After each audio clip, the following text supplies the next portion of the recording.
you learn through voluntary contact with that frightens or disgusts you. Carl Jung said his primary dictum was insterquilinus invenitur, which I'm sure I'm massacring because it's Latin, but it meant in filth it will be found. You always learn when you're wrong, which is very annoying. Now, what do you learn when you're correct? You're walking in the world, you're operating in the world, you have a sense of what you want to have happen. You're always looking at the world through this sense of what you want to have happen. You're acting so that what you want to have happen will happen. And when it happens, well, then you're happy because, well, first of all, you get what you want, and that's good, maybe, depending on what you want. But it's also good because if you get what you want when you act, then it turns out that your model of how to act is valid, right? The outcome that you get what you want indicates no error on the part of your model. But it's very frequently the case that when you act to get what you want, you don't get what you want. And then that's unpleasant because you don't get what you want. But it's even more unpleasant because it brings with it the hint of a suggestion that the manner in which you're construing the world is incorrect at some indeterminate level. So, for example, if you tell a joke at a party, you presume that people will attend, and then when they hear the joke, they will laugh. And then if you tell the joke and it goes flat, or even worse, disgusts and offends people, then you're going to be taken aback. And that's partly because you didn't get what you want, and that's not so good. But it's more because there's something wrong with the way you conceptualize the situation. And then you're faced with a problem, and the problem is the emergence of a domain of the unknown. It's like, well, what kind of mistake did you make? Maybe you're not as funny as you think you are. That could be a big problem. Maybe you're not around people who are the way you think they are. Maybe they don't like you as much as you thought they liked you. I mean, the potential for various paranoid thoughts of increasing severity to come welling up at you in a situation where you make even a trivial social mistake is quite broad. And when you make an error of that sort, you have to face it and sort through all the possibilities so that you can find out what it was that you did wrong and how to retool it so that in the future you don't make the same mistake. You have nothing to rely on in your life that's more crucial to your success as you move through life than your character and your personality. That's what you bring to every situation. And the more sophisticated you are in relationship to yourself and others, the more you understand people, the deeper you understand the nature of your own being, the more likely it is that you're going to proceed through your life in a manner that will make you pleased to exist rather than displeased to exist. As you interact with other people, you inevitably tell them what you want and what you don't want. When they give you what you want and what you admire, you respond positively to them, you pay attention to them, you smile at them, you focus your thoughts on them, you interact with them, and you reward them for acting in a particular manner. And when they don't respond the way that you want, then you punish them with a look, or by turning away, or by rejecting their friendship, or when you're a child, by refusing to play with them. And so we're engaged in the co-creation of personalities, our own and others. And that also brings up the same question. What is it that we are all collectively trying to be and trying to create? Honest communication between two people can produce personality transformation. And you know, you might think, well, you kind of know that already because there's something very engaging about a deep, honest conversation where you're able to say things that you wouldn't normally say, where you're being listened to by someone who's actually listening to you and you're listening to them. And in the conversation, you're moving both of you further to a different point. That's different than a conversation where you're right and you're trying to convince me, or I'm right and I'm trying to convince you, which I would say is the typical conversation. The healing conversation is more, well, what's up with you? You know, how are you doing? How's your life going? What sort of problems are you facing? What do you think about those problems? Can you conceptualize what a solution might be? Is there a way we could figure out how to get there? You know, it's a problem-solving conversation, and it's predicated on the presupposition that the person that you're conversing with has the capacity to grow in a positive direction if they so choose. There's lots of different places that you can act in the world, and there's lots of different ways you can look at it and survive. That's why you can be a plumber and a lawyer and an engineer, and those all work, right? Even though they're very different modes of being.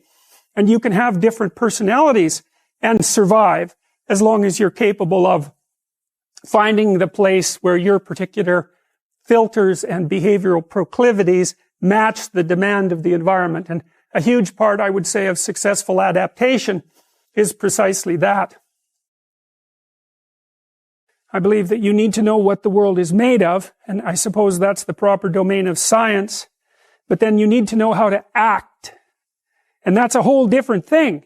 And you need to know how to act. That's the thing you need to know most of anything, because of course you're a living creature, and action in relationship to desired goals is everything to you. And you can think about that from a Darwinian perspective. You have to act at least so that you can survive, at least so that you can find a partner.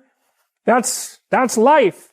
And so part of the question is, well, how does the world look if you think about it as a place to act?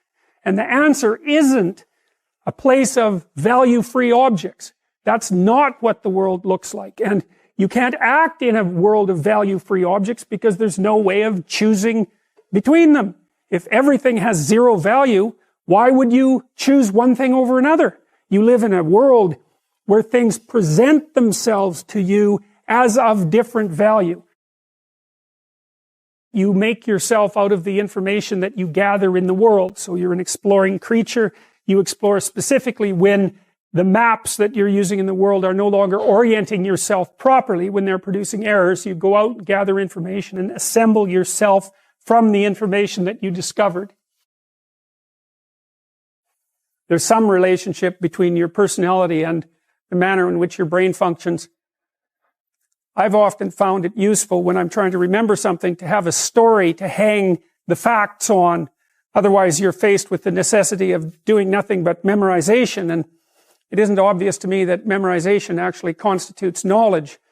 What constitutes knowledge is the generation of a cognitive structure that enables you to conduct yourself more appropriately in life. And so I suppose you might say that you could argue that a course in psychology, especially in personality, is a course in applied wisdom as well, assuming that wisdom is in part your capacity to understand yourselves so that you don't present too much of an intolerable mystery to yourself, and also to understand others so that you can predict their behavior, understand their motivations, negotiate with them, listen to them, and formulate joint games with them so that you can integrate yourself reasonably well with another person and with a family and in society. You have to figure out ways of simplifying the world, right? Because you just can't do everything. And so people are specialized. They have specialized niches that they occupy. You could think about them as social niches. A niche is a place where your particular skills would serve to maintain you. And so if you're extroverted, you're going to look for a social niche because you like to be around people. And if you're introverted, you're going to spend much more time on your own. And so if you're an introverted person, for example, you're going to want a job where you're not selling and where you're not surrounded by groups of people who are making social demands on you all the time, because it'll wear you out. Whereas if you're extroverted, that's just exactly what you want. And so the extrovert sees the world as a place of social opportunity. And the introvert sees the world as a place to retreat from and spend time alone. And it turns out that both of those modes of being are valid. The issue, at least to some degree, is whether or not you're fortunate enough to match your temperament with the demands of the environment. How do we come to know ourselves in terms of our personalities and, more importantly, potential? One of the first ways to come to know yourself is to understand that you don't. You can learn to kind of watch yourself like you're watching a stranger. So you have to understand that you don't know who you are. And that's not easy to understand because you think you know. But then, you remember you can't control yourself very well. You're not very disciplined. You're full of flaws. Maybe you don't know yourself as well as you think. But it's hard to get low enough to understand how deeply it is the case that you are ignorant about who you are. Now, there's an upside to that too, which also is that you're also ignorant about who you could be. And so the discovery of that, is some reward for the horror of determining who you actually are. Then you watch yourself. You watch yourself like you're watching a stranger. You watch what you say and you listen. And you think, well, what sort of person would say that? And how am I reacting emotionally when I'm communicating in that manner? Is that making me feel stronger or weaker? Is it filling me with shame? Is it helping my confidence? Am I laying out a lie? Am I deceiving myself and other people? Am I adopting this personality at parties that is designed to impress and to amuse, and it comes across as nothing but like self-centered narcissism? What are my dark fantasies? What are my aggressive fantasies? What is it that I'm willing to do? What am I interested in so that I'll spontaneously pursue it? What do I procrastinate about and why? What am I unwilling to do? What do I think is good? What do I congratulate myself for accomplishing? And what do I berate myself for failing to confront and to implement? Those are all incredibly complicated questions, and you don't know the answers to them. So that's a start. And then in terms of potential, well, you'll discover a little bit more about your potential as you discover who you are, especially the darker parts of yourself, because then you discover your potential for mayhem. There's some real utility in that. A discovery that you're dangerous. It's such a useful discovery. It's actually something that strengthens you, because the first thing that a realization like that can, in fact, produce is the ambition to incorporate that danger into a higher order personality. And that can make you implacable. That can make you someone who can say no when you need to say no. That can make you someone who won't avoid necessary conflict. And so that's unbelievably useful. And so that's one of the potentials that you might discover. The other thing you do to discover your potential is you challenge yourself. It's like take a bit of a look at yourself and think about what's not so good that you could improve, that you should improve by your own standards, and that you would improve, and set yourself a little goal. Maybe you're not studying at all and you're at university, or maybe you're at work and you've got this stack of paper there, and you haven't looked at that damn stack for like a month, and you know that you should be, and you're bothering yourself at night because you're avoiding that. It's like maybe think, well, I've avoided that stack of paper completely for 1 month. I'm quite a coward when it comes to whatever snakes might be hidden in that stack of paper. How about tomorrow I just put that stack of paper in front of me on my desk and I glance through it for 15 seconds. See if I can do that. It's like, well, you set yourself a goal of improvement. It's a humble goal. There's things you could do to improve, and you know what they are. And there's small steps that you could take, that you might take, that would put you in that direction. And then the question is, are you big enough to take those small steps? Are you capable of grappling with the fact that you're fundamentally flawed to the point where you have to break things down into almost childlike steps in order to manage them? And the answer to that is, yeah, you are. Most people have things they avoid, and they're afraid of. So I would say to some degree, it's the lot of everyone. People vary in the degree to which they've conquered that. And you do meet people from time to time who are extraordinarily disciplined. But most of the time, they've got disciplined in exactly this manner. It's through slow, incremental improvement. And then you challenge yourself. It's like, well, could I do this? That would be better. And then you find out. And then you think, well, is there something slightly larger and more challenging that I could do that would be better? And you try it and you find out. And as you try it and you find out, generally you get better at it and you can take on larger and larger challenges.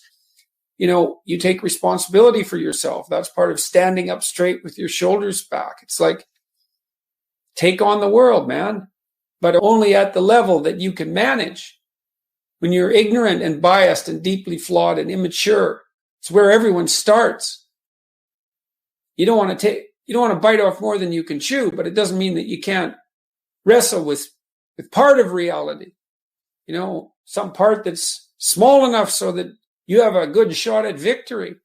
And then you attain victory over some small part of the chaos. And then you're the person who's victorious over chaos. You're just a beginner, but that's who you are. And then maybe you can get unbelievably good at that. And you do that by challenging yourself humbly at the level that you're able to function. It's easier to understand if you think about a child that you're trying to rear properly, and you want to make that child, help that child reveal their highest potential, whatever that is, whatever that means. And what you do is you don't set them a series of impossible tasks in the hope of undermining their self-confidence. You form a relationship with them that is predicated on your interest in their highest mode of being. And then you offer them challenges that are precisely optimized to their ability, right? So they can do them, but they have to stretch. The two elements of their ability would be what they can do and how much they're capable of transforming what they can do. And an optimal challenge stretches you to the end of what you can do and then into the domain of how you can transform. You have to be humble and wise enough to understand that you might have to aim pretty damn low, especially in those places where you're not functioning well. And it might be so embarrassing that you can't bring yourself to fathom that that's actually who you are. You need the loss of that arrogant ego because it's precisely what's interfering with your movement forward. It's part of the adversarial process, mythologically speaking, that stops moral progress. You're too proud of who you think you are to notice what you're like so that you could change properly. You don't want to sacrifice that part of yourself. It's probably associated with some delusion that helps you maintain a positive, although very fragile self-image, in the absence of genuine effort. It's not to be recommended. So you know yourself by watching and paying attention. It's not thinking exactly. It's not imagination. It's watching like you're a snake. Because a snake watches like cold-bloodedly with no emotional reaction just to see what's there. It doesn't allow what is wanted or desired to interfere with what is observed. So you watch yourself like that, as if you don't know who you are. Well, that's the beginning. And then you challenge yourself continually to see how far past yesterday you can push today and tomorrow, and to continually experiment with expanding the domains not only of your competence, but of your ability to increase that competence. The upper limit to that is proportional to the moral effort that you put into it. The more that's guided by the highest of all possible visions, right? The alliance with the highest of all possible conceivable good. The more it's accompanied by truth in speech and action, the more you will develop your potential. And I believe that potential to be as unlimited in the upward direction, more unlimited in the upward direction than it is unlimited in the direction that brings people to the political and social hells that so often characterize the world that we inhabit. And so you also, I suppose, have to be willing to undertake that as an adventure, because it's a hell of a thing to bear that kind of responsibility. It takes a person out of the ordinary. It takes them out of themselves. But there's deep meaning to be had in it, and there isn't anything better that you can do.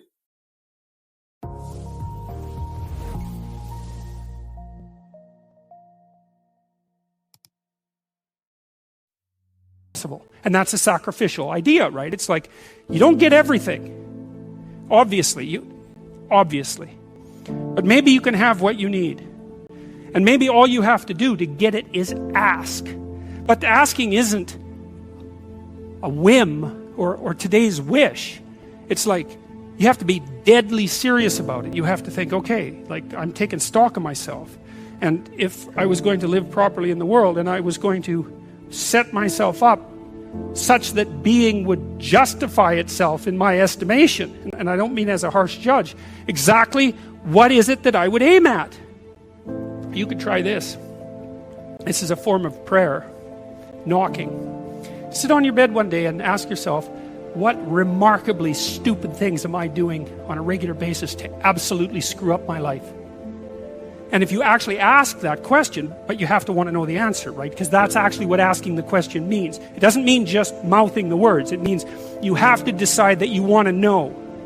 You'll figure that's out so fast it'll make your hair curl. You're perfectly capable of thinking. God only knows how. You're perfectly capable of immense feats of imagination and dream and fantasy. It's God only knows how you do all of that.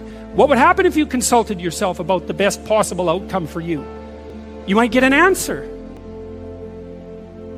In order for us to set things right, we have to understand that we have to take on that burden of ultimate responsibility. Not only as if it's ours, which it is, but as if there isn't anything better that we could do. And you have an ethical obligation to lift the heaviest load you can possibly conceive of.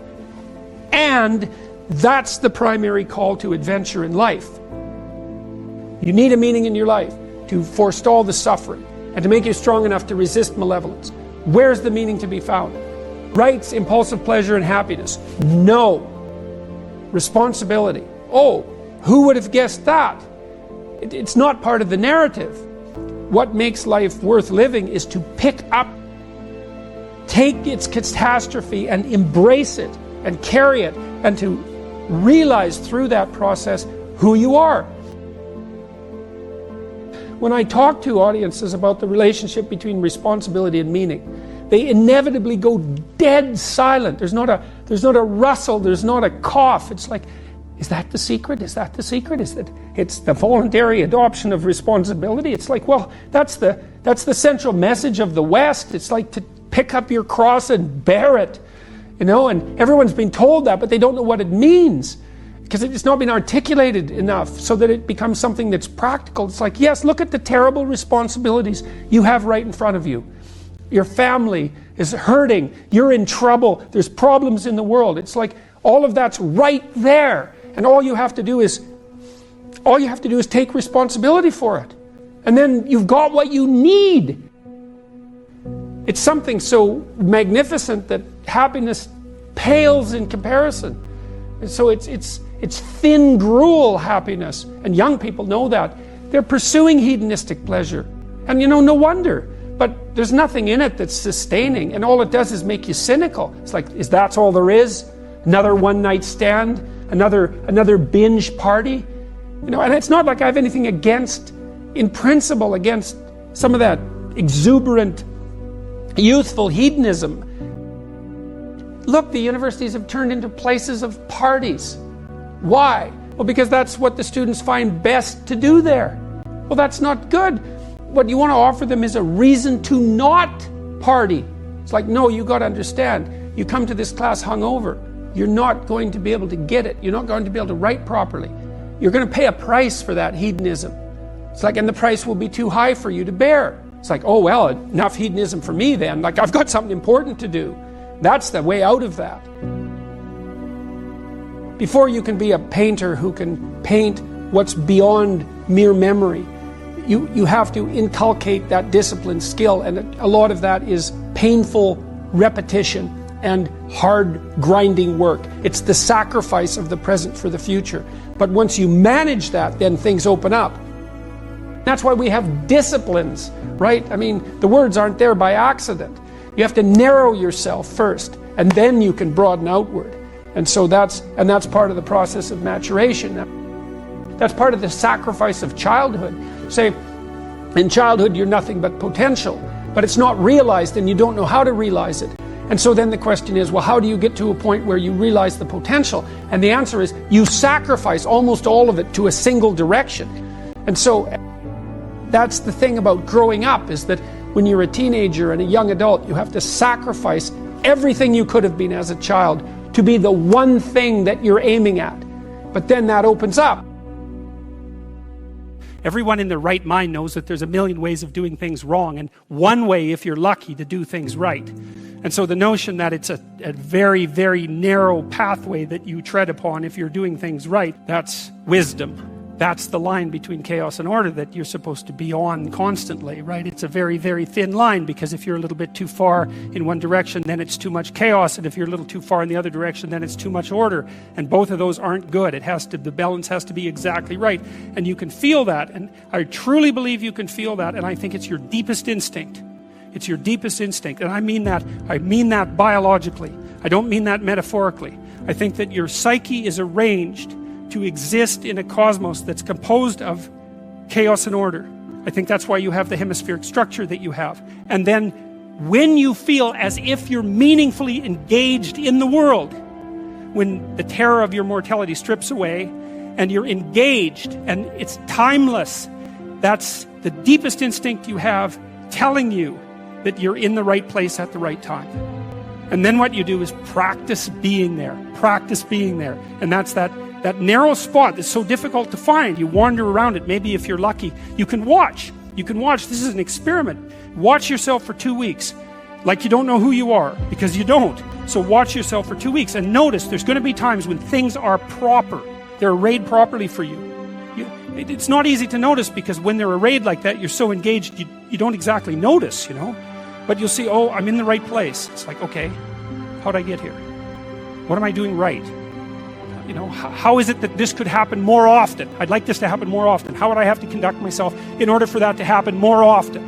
And then you practice that, and then maybe instead of 10 minutes a month or 10 minutes a week, it's like 15 minutes a day, and then it's half an hour a day, and then it's an hour a day, and then it's 4 hours a day. And maybe if you're extraordinarily careful, then you get to a point where you're like that a good proportion of the time.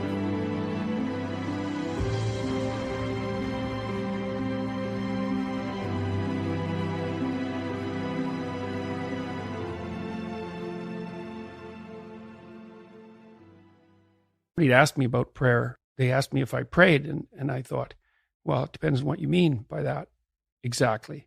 It's like I don't ask God for favors or for wishes, But I do think that if you sit on the edge of your bed and things aren't going very well for you, and you ask what foolish thing you're doing to make it worse, that you'll get an answer right now. And it won't be the one you want, but it might be the one that if you listen to would set things straight.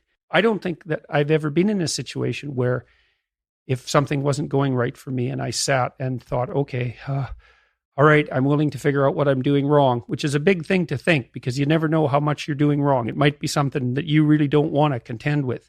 But if you clear some space to meditate on that, the probability that you'll figure out something that you did that was stupid, that's bending you and twisting you in the wind, you'll get an answer.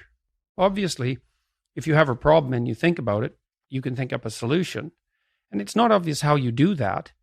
It's not like how you're manipulating your neurons or something. It happens of its own accord in some sense, like you can participate in it, I guess, and you can interfere with it, and it seems to take a certain amount of willpower, but it still all happens mysteriously behind the scenes.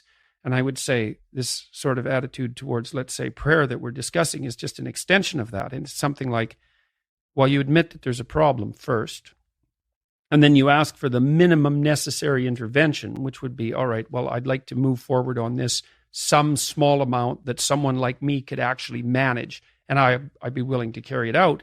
And then you reorient the way you're thinking as a consequence of that, and something usually pops out of the abyss to guide you. In most religious systems, humility is stressed, right? Because humility says, I have a problem and I'm stuck. And humility says, whatever I'm doing isn't working and therefore I'm wrong. And so like as soon as you say that, you admit to yourself that your current frame of reference is faulty. And then you start opening the door to a different kind of thinking, which is more creative thinking. It's more lateral thinking. Well, I'm wrong, but that's not necessarily a problem because I could be right if I thought some other way. There's almost no end to the utility of trying to figure out which ways that you're wrong, because there's lots of them. And every time you discover one, then you don't have to be quite so wrong anymore. That's a really good deal. One of the things I was trying to stress in 12 Rules for Life, and also in this first book I wrote, Maps of Meaning, is that you need to decide at some point in your life whether you're more in love with what you know or what you don't know. And people tend to be in love with what they know because you don't want to have that shaken and challenged. And it's not surprising. But the problem with that is that you don't know enough unless everything's going perfectly for you. And everything around you, you set in order perfectly. It's like your ignorance outweighs your knowledge. So you should make friends with what you don't know. Compare yourself to who you were yesterday and not to who someone else is today. You have to get your markers for success right, because otherwise you can end up in the situation you described, which is that there's always people out there who are doing far better than you on pretty much anything you want to imagine. And if all you're doing is seeing yourself in their reflected light, let's say, then it's going to be pretty damn dismal. But it's not a good comparison because, well, first of all, there's danger in just comparing yourself to others, period, because they're not you. And God only knows what struggles they had to undertake to get to where they were, or what burdens they're currently carrying that you're not aware of. You just don't know any of that. But you can certainly contrast yourself with yourself. And that's a lot better. One of the things I tell people when they're trying to develop a vision for their life or an implementable plan is make a bad plan. Make the best one you can, but don't get obsessive about it. It's like, make a plan, implement it. You'll figure out when you implement it why it's stupid. Exactly. And then you can fix it a little bit. And then you can fix it a bit more. And then you can fix it a bit more. And then eventually you get a good plan. There's lots of different ways to interpret the world. And you can maybe even make a case that there's an endless number of ways to interpret the world. And the problem with that is that it kind of disorients you in terms of what you should be doing. But just because there's a very large number of ways to interpret the world doesn't mean there's a very large number of productive, meaningful, and sustainable ways to interpret the world. And one of the things you do have to do is figure out how you can conduct yourself today so that you don't upset the apple cart in a week or a month or a year, right? Because you're playing an iterating game. There's a lot of emphasis in the New Testament, especially in the Sermon on the Mount, on paying attention to the day. So while the thing that's so interesting about the day is like a page in a book. Of course, there's many pages in a book, but the page repeats. And so one of the things I often had my clients do, I'll tell you a little story. I had one client who was spending about 45 minutes a night fighting with his young son about when to go to bed.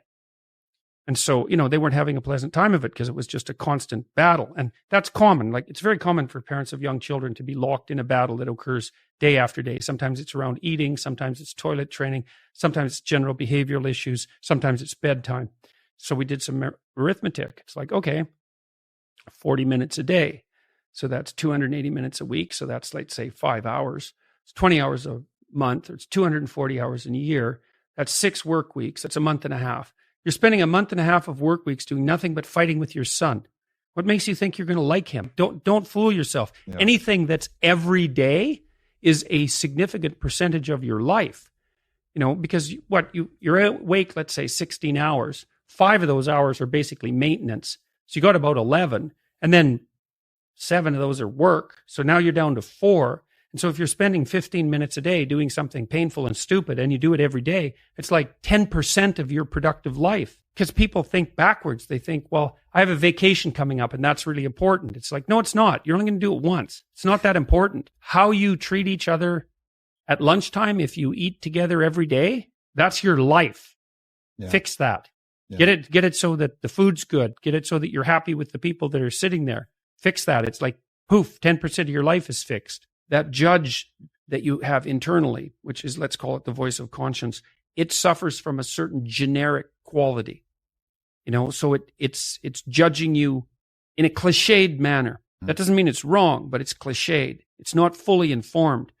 And so what you want to do throughout your life is have a dialogue with that, because it needs to learn just like what its judging needs to learn. It's not that much different than having a relationship, like a long-term relationship, like a marriage, because you're continually communicating with any luck and you're modifying each other in the communication. And you have that judge, which you need because it makes you alert and makes you watchful and makes you consider your actions. But it isn't God, that internal voice. It doesn't know everything, so it needs to learn too. And so I think it's reasonable to engage it in dialogue and not to make the instantaneous assumption that just because the judge says that what you're doing is wrong, that it's absolutely correct in its judgment. You want to fight back and say, no, I'm going to defend myself against that internal voice. No, and I'm not going to listen to it because it might be right. It might be right. You want to listen, but it needs to learn too. And so you can get that dialogue going. Always take into account the cost of what you're doing now, right? Because what people tend to think is, well, whatever I'm doing now is risk-free, and here's a bunch of options. It's like, no, whatever you're doing right now has all sorts of risks. You're just blind to them because you've habituated to them. They've become invisible. But you can't wait around to make things better on the assumption that what you're doing already is without risk. So when people come to see me clinically, for example, and maybe I'm helping them figure out what to do with their career. So they say, well, I think I might need to change jobs. It's like, okay, what's stopping you? Well, there's lots of things, right? Well, I have a job. That's something. Offers me some security. My CV isn't up to date. People don't like updating their CVs. It's partly because it's hard, but also because they're not very proud of it, right? So even if they did update it, it doesn't say what they want it to say. So then updating your CV turns into sort of updating your life, and that's a complicated thing. And then maybe you don't like being interviewed, because most people don't, and maybe you don't like being judged. And maybe you don't like the fact that if you look for another job, there'll be 50 rejections for every one acceptance. It's like there's a whole plethora of terrible things you have to encounter if you want to change jobs. So you think, well, I'm not going to do that. The risk is too high. It's like, fair enough. What's the risk of doing what you're doing? And that's easy. Accelerating suffering. Let's say you're 35 now and you don't change your job.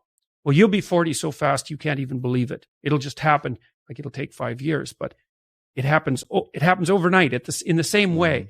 And if you haven't changed, then you'll be the same except worse.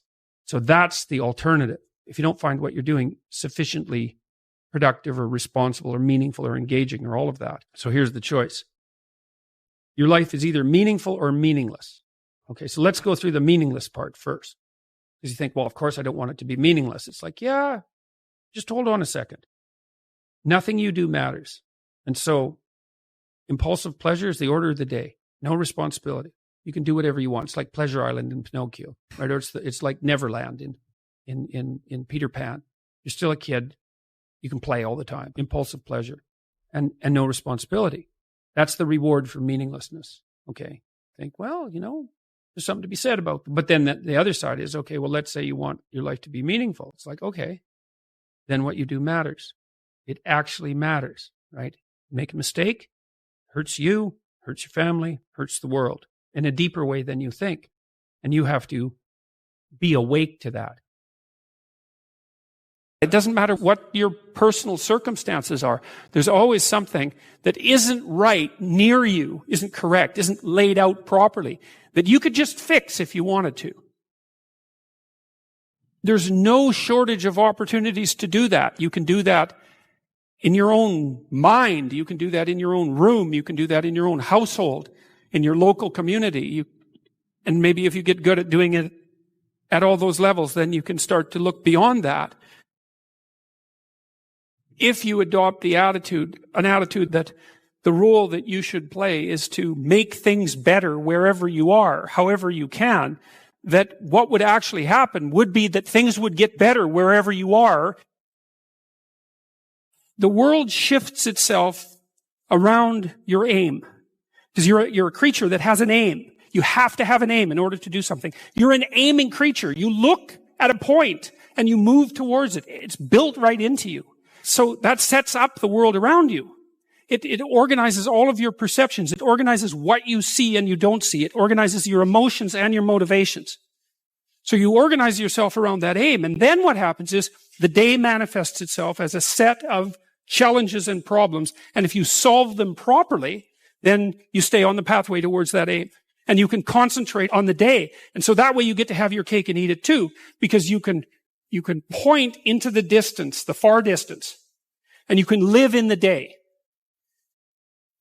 And it seems to me that makes every moment of the day supercharged with meaning, because if everything that you're doing every day is related to the highest possible aim that you can conceptualize, well, that's the very definition of the meaning that would sustain you in your life. An uphill trajectory is actually even better than being somewhere good as far as I'm concerned, because one of the things that really makes your life meaningful is the clear realization that you're headed somewhere better than you are now.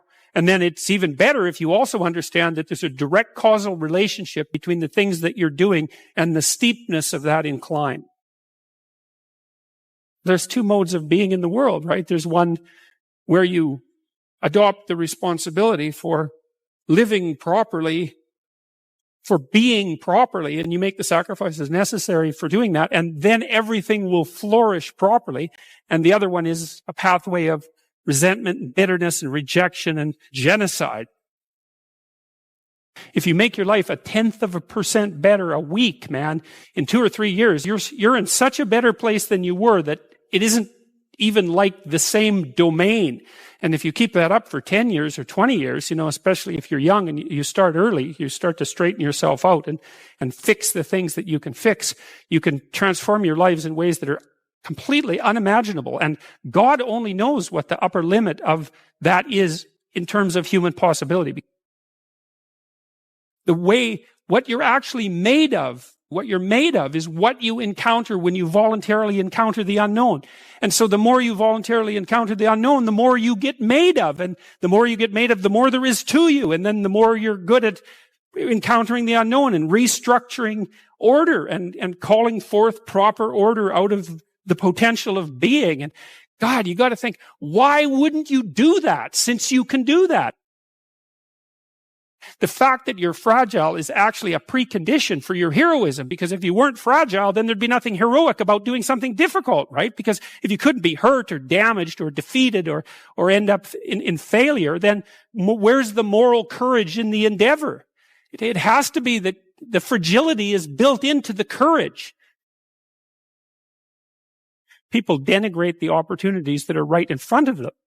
And there's no reason to do that, because what's right in front of you is the majesty of being. That's what's right in front of you. It's inexhaustibly complex and full of potential. And there's no reason to assume that wherever you happen to be isn't as good a starting place as anywhere else. Well, I know some people have terrible, terrible lives. They're in situations that are absolutely unbearable. But I also do know that even situations like that can be made a hell of a lot worse by the worst kind of attitude. That's for sure. What I learned to do, I think, was to stop saying things that made me weak. I mean, I'm still trying to do that, because I'm always feeling when I talk whether or not the words that I'm saying are either making me align or making me come apart. I think alignment is the right way of conceptualizing it, because I think if you say things that are as true as you can say them, let's say, then they come out of the depths inside of you. Because we don't know where thoughts come from. We don't know how far down into your substructure the thoughts emerge. We don't know what processes of physiological alignment are necessary for you to speak from the core of your being. We don't understand any of that. We don't even conceptualize that, but I believe that you can feel that. I decided that I would start practicing not saying things that would make me weak. And what happened was that I had to stop saying almost everything that I was saying. I would say 95% of it. It's a hell of a shock to wake up and realize that, and you might think, well, do you really want all of that to burn off? It's like, well, there's nothing left but a little husk, 5% of you. It's like, well, if that 5% is solid, then maybe that's exactly what you want to have happen. The issue is there are times in your life where you know that the thing that you're saying is not true. It's a deception. It's a lie of some sort, and you're using it to manipulate yourself or another person or the world. And you're also fully possessed of the idea that you can get away with it. Where are you once you destroy your own ideal? What's left for you? There's nowhere to go. There's no up. And when there's no up, there's a lot of down. If you destroy your own ideal, which you do with jealousy and resentment and the desire to pull down people who you would like to be, let's say, then you end up in a situation that's indistinguishable from hell. Your moral degeneration contributes in no small way to the degeneration of the entire cosmos. Stop cheating at whatever game it is that you've chosen to play.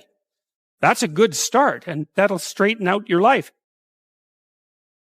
Just exactly what are your motives? If you're not doing something important with your life, maybe you're prone to cause trouble just because you don't have anything better to do. Because at least trouble is more interesting than boring. And so if you're not doing something, if you're not pushing yourself to the limits of your capacity, then you have plenty of leftover willpower, energy, and resources to devote to causing interesting trouble. There are so many things that need doing that all you really have to do is open your eyes and look at them and then decide that you're actually going to do something about them. And you might think, well, what's within my scope of influence is so trivial that it's not worth doing. It's like, it won't stay trivial for long if you do it.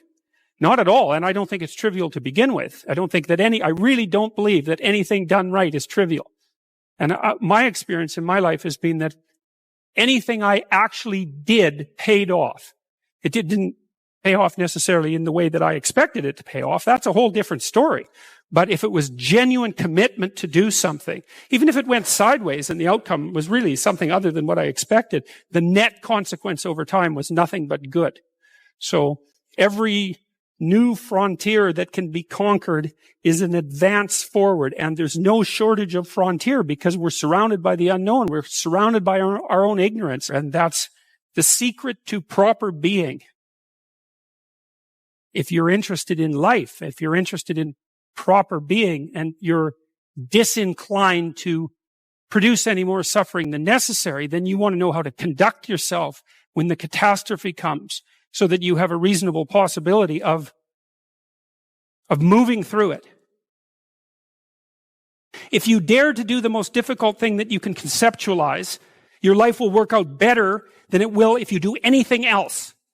Well, how are you going to find out if that's true? Well, it's a Kierkegaardian leap of faith. There's no way you're going to find out whether or not that's true unless you do it.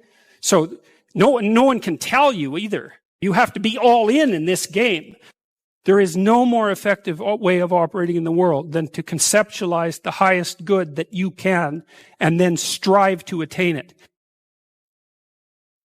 There's no better pathway to self-realization and the ennoblement of being than to posit the highest good that you can conceive of and commit yourself to it.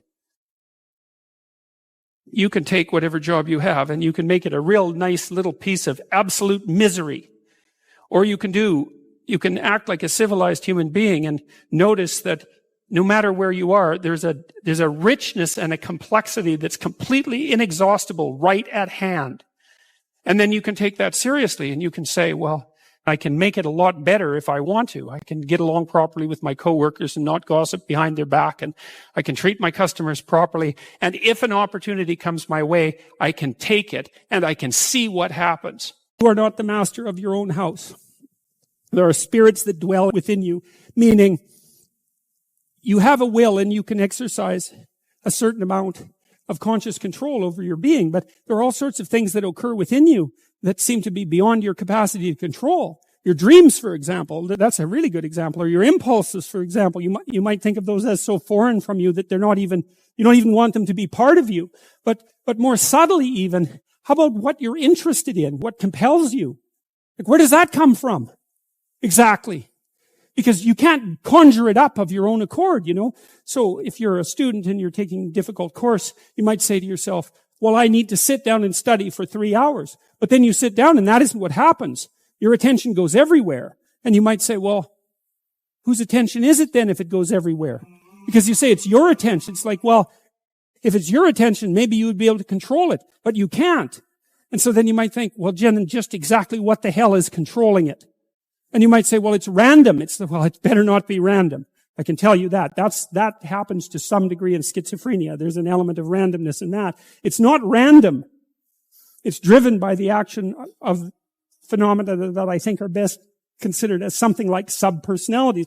You can't make yourself interested in something. Interest manifests itself and grips you. That's a whole different thing. And so what is it that's gripping you? And how do you conceptualize that? Is that a divine power? Well, it's divine as far as you're concerned because it grips you and you can't do anything about it. And so there's a calling in you towards what you're compelled by and what you're interested in. And sometimes that might be very dark and sometimes not. But you're compelled forward by your interest.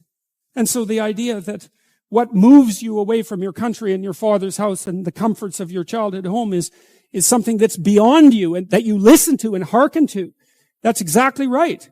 And you can say, well, I don't want to call that God. It's like, it doesn't matter what you call it exactly.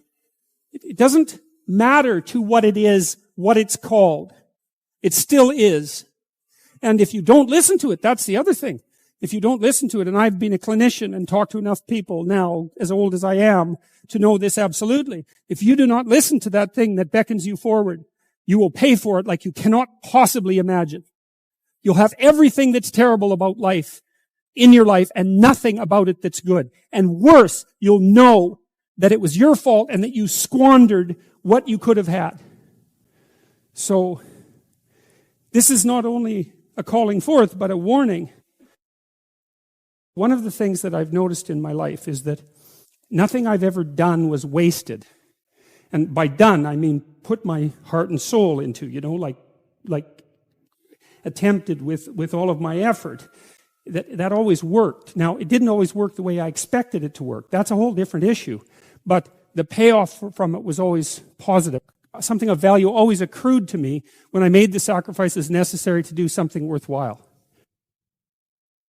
Go somewhere you don't understand. You have to go into the unknown. And that's God's first command. Go into the unknown. Because you already know what you know. And that's not enough unless you think you're enough. And if you're not enough and you don't think you're enough, then you have to go where you haven't been. Get away from your family enough so that you can establish your independence. And that isn't because there's something wrong with your family, but it means get away. I talk to people very frequently whose families have provided them with too much protection. And they know it themselves. And that means they're deprived of necessity. Then you have to get yourself away from your dependency in order to allow necessity to drive you forward. And that's to become independent and to become mature. We've been fed this unending diet of rights and freedoms, and there's something about that. There's something about that that's so pathologically wrong. And people are starving for the antidote, and the antidote is truth and responsibility, right? And it isn't because that's what you should do in some I know better or someone knows better for you what you should do sense. It's that's the secret to a meaningful life. And without a meaningful life, then all you have is suffering and nihilism and despair and all of that and self-contempt. And that's not good. And it's necessary for men to stand up and take responsibility. If you were able to reveal the best of yourself to you in the world, that you would be an overwhelming force for good, and that whatever errors might be made along the way would wash out in the works. If you forthrightly pursue that which God directs you to pursue, let's say, that all things are possible. And so we don't know the limits of human endeavor. We truly don't. And it's premature to put a cap on what it is that we are, what it is that we're capable of. And so you're already something, and maybe you're not so bad in your current configuration. But you might wonder if you did nothing for the next 30 years except put yourself together, just exactly what would you be able to do? And you might think, well, that's worth finding out. But of course, that's the adoption of responsibility. There's lots in the world to fix. Everything that bothers you about the world and about yourself should be fixed. And you can do that. I have a friend. He lives in Montreal. His name is James Simon. He's a great painter. And he's taught me a lot of things. He's helped me design my house and beautify it. And I bought some paintings from him a couple of years ago. And he did this series of paintings where he went around North America and stood in different places. And then he painted the view from here down. And so it's his feet planted in different places, on roads, in the desert, on the ocean. Yeah, well, he was trying to make a point. And the point was that wherever you are, it's worth paying attention. And that's because, so all these places that he visited, he looked at exactly where he was, standing by the side of the road in the desert. Sort of mundane in some sense, but then maybe he put 40 hours into that painting, and it's very, very realistic painting with really good light. And what he's telling you as a painter is everything is worth paying attention to an infinite amount, but you don't have enough time. And so the artist does that for you, right? The artist looks and looks and looks and looks and looks and then gives you that vision. And so then you can look at the painting and it reminds you that everything that there is right where you are. And that's a hard thing to realize, but it's actually true. And so I've been telling people online in various ways and in lectures that they should start fixing up the world by cleaning up their room. How you would like your life to be, what you would like your character to be 3 to 5 years down the road, if you were taking care of yourself like you were taking care of someone that you actually cared about. So you kind of have to split yourself into two people and treat yourself like someone you have respect for and that you want the best for. And that's not easy because people don't necessarily have respect for themselves and they don't necessarily want what's the best for themselves because they have a lot of self-contempt and a lot of self-hatred and a lot of guilt. I think you have an obligation. It's one of the highest moral obligations to treat yourself as if you're a creature of value. How you would like your friendships to be conducted. Because it's useful to surround yourself with people who are trying to move forward and more importantly, who are happy when you move forward and not happy when you move backwards. Not when you fall, that isn't what I mean, but when you're doing self-destructive things, your friends shouldn't be there to cheer you on. You look at the world through a story. You can't help it. And the story is what gives value to the world, or the story is what you extract from the value of the world. You can look at it either way. You're somewhere and it's not good enough. Right? That's the eternal human predicament. Wherever you are isn't good enough. And to some degree, that's actually a good thing, because if it was good enough, well, there's nothing for you to do. So it's actually maybe a good thing that it's insufficient. And that might be why sometimes having less is better than having more. And I don't want to be a Pollyanna about that. I mean, I know that there's deprivation that can reach to the point where it's completely counterproductive. But it isn't always the case that starting with little is if you start with little, you start with more possibility. It's something like that. So you move always from what's unbearable about the present to some better future, right? And if you don't have that, then you have nothing but threat and negative emotion. You have no positive emotion, because the positive emotion is generated in the conception of the better future and then the evidence that you generate yourself that you're moving towards it. That's where the positive and fulfilling meaning of life comes. So you want to set up this structure properly. It's very, very important. And so what it means is that you want to be going somewhere that's good enough so that the going is worth the while. And you can ask yourself that. And, well, we know what's wrong with life. It's rife with suffering and insufficiency and deception and evil. It's all of that, obviously. Okay, what would make the journey worthwhile? Well, you can ask yourself that. It's like, all right, in order to bear up under this load, what is it that I would need to be striving to attain? And if you ask yourself that, that's to knock and the door will open. That's what that means. If you ask yourself that, then you will find an answer and you'll shrink away from it. You'll think, well, there's no way I could do that. It's like, well, you don't know what you could do. You don't know what's possible. And you're not as much as you could be. And so God only knows what you could do and have and give if you sacrificed everything to it. You have to sacrifice that which is most valuable to you currently that's stopping you. And God only knows what that is. It's certainly the worst of you. It's certainly that. And God only knows to what degree you're in love with the worst of you. What's the meaning of life? I think the meaning is to be found in that. And as you put things together, and as you take responsibility for things, the meaning emerges from that. And so it emerges from that the same way it emerges from a symphony, in some sense, because a symphony is composed of layers of patterns and they're all working harmoniously together. And they speak directly to people of meaning, which is why people love music so much. I mean, every form of music does that. And it's a model for proper being, which is the placing of all the different levels of reality into harmonious relationship with one another. And meaning emerges out of that naturally. And meaning is actually an instinct. This is another thing that people don't understand, and it's a case I've been able to make because I know a fair bit about how the brain works. The twin hemispheres of your brain interact to guide you through life, which is a truism in some sense. You use your brain to guide you through life, but your brain does that fundamentally by instilling the proper things that you do with a sense of meaning. And that meaning it's not something that's just a surface.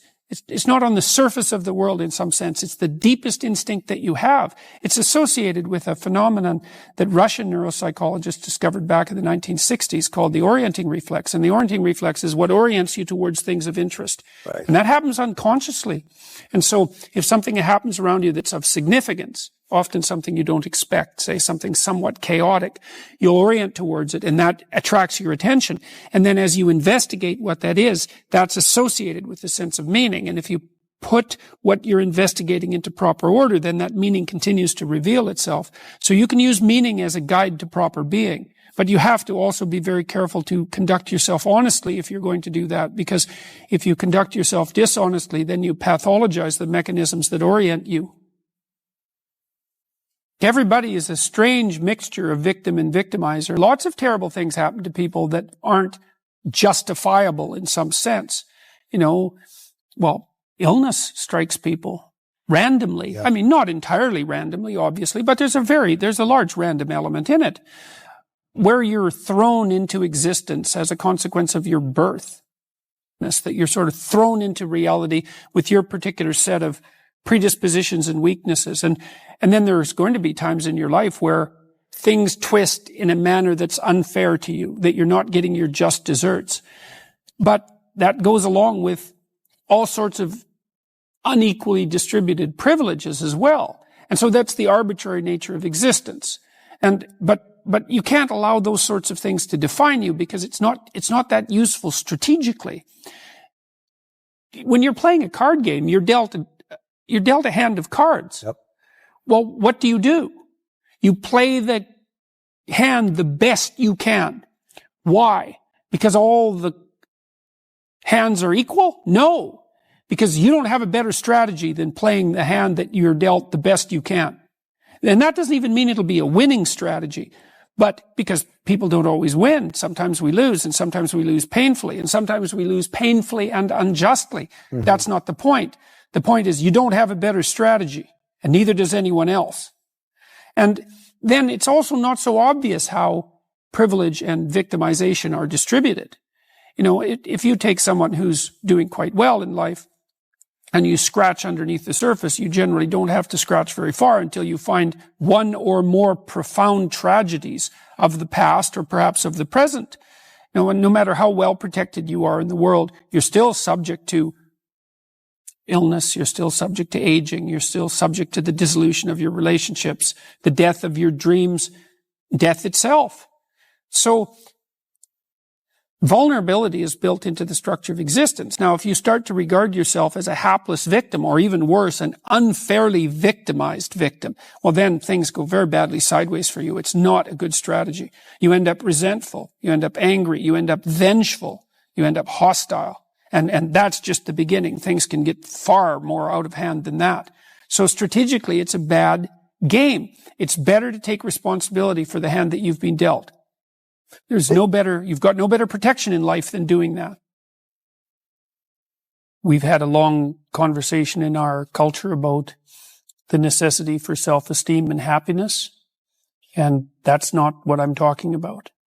I tell my audiences and my readers very straightforwardly that life is difficult and that there's a lot of suffering in it, and that you have to learn how to conduct yourself in the face of that.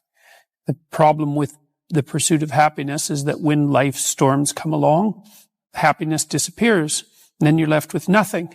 And so you need to pursue something that's deeper than happiness. And if happiness comes along, well then, hooray for you. You don't want to despise it because it's fleeting, but it's much better to pursue things that are meaningful than things that make you happy.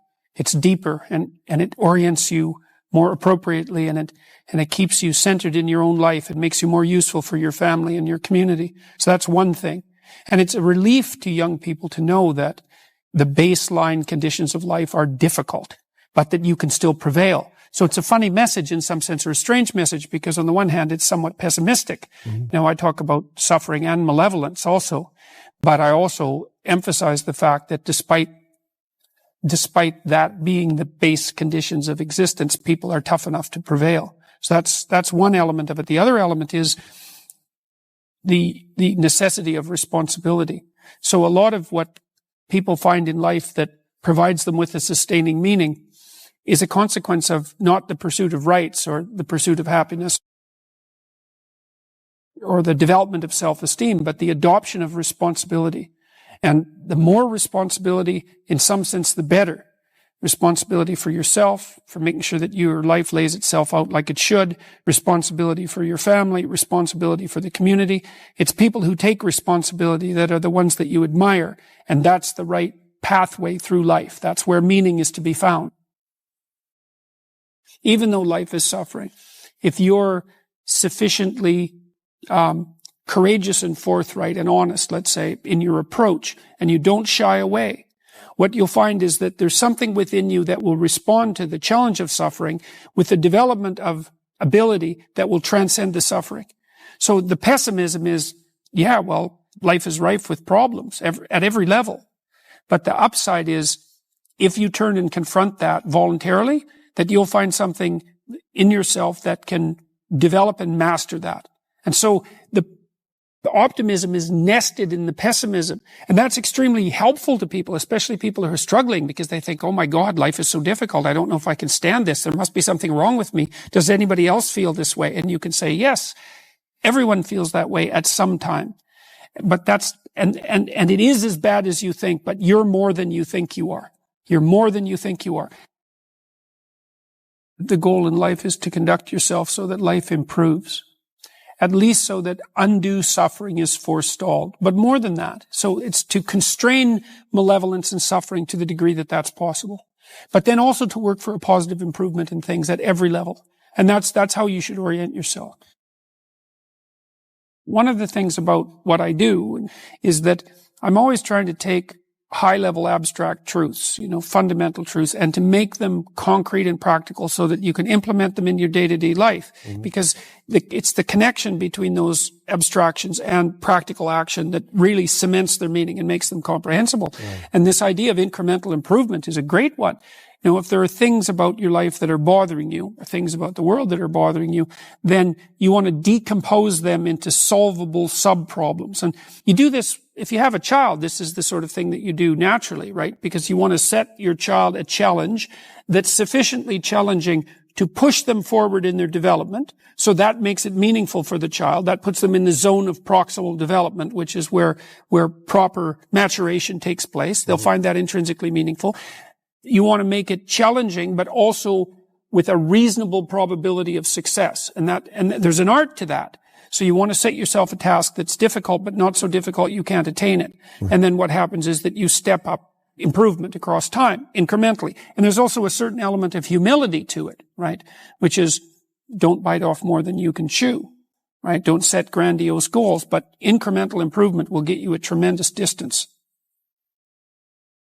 What you do as a clinician, as a clinical psychologist, as a psychiatrist, is if people are afraid of something that's standing in their way as an obstacle, like maybe you're trying to develop your career and you're afraid of public speaking. Well, I could try to calm you down about your fear and protect you from the challenge that would be associated with public speaking. You say, well, you never have to do that. Or I could say, no, look, you have to learn to present yourself more effectively in public if you're going to develop your career. And you're afraid of it. So let's break down what you're afraid of into 10 steps or 20 steps until we can find a step that's small enough so that you can actually master it. And let's assume that with 3 years of diligent practice that you could become a competent public speaker, at least one that isn't terrified. And with 5 years, you could become an expert. And let's decide how relevant that is to your future prosperity and thriving. And then let's assume that if you break it down properly and take it on step by step in this incremental way that we discussed, that you'll actually master every single bit of it. And the thing that's cool about that is all the clinical evidence shows it works. And not only that, that's actually how you learn in life.